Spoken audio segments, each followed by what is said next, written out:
are just joining us at home, here are the 8 things you need to know today. The Noyes Street fire that killed 6 people has been ruled accidental, but the landlord could still face charges. Investigators say it was started by cigarettes that were not properly put out, but blocked exits and lack of smoke alarms also contributed. The case now goes to the district attorney.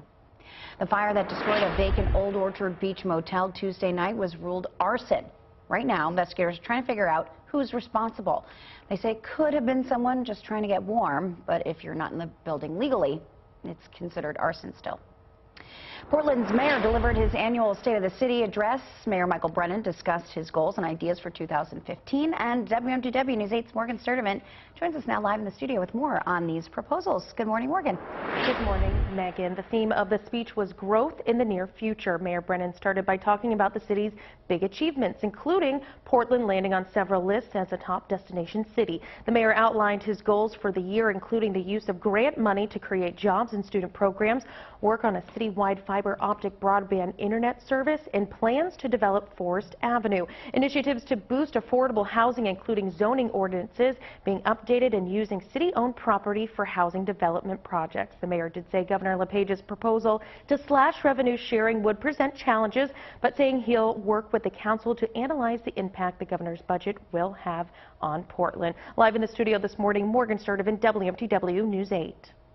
President Obama is returning to Washington later today after he wraps up his 2-day policy push. Today, he's in Kansas, and he's expected to focus on some of the major points from Tuesday's State of the Union. Yesterday, he was in Idaho. Both are red states. The White House says the travel choices are to show the president's initiatives have Republican support. Continuing the 8 things that you need to know today, Secretary of State John Kerry is meeting with international partners later on today, trying to figure out how to defeat Islamic militants as rebels in Yemen agree to end a violent standoff with that country's president. Questions remain over who is running the country, though, right now. The State Department says, for now, it is not evacuating all American personnel from Yemen. Well, delegations from the United States and Cuba will hold their second day of meetings in Havana today, focusing on normalizing their ties. The nations hope to reestablish embassies and post ambassadors to each other's capitals in the coming months.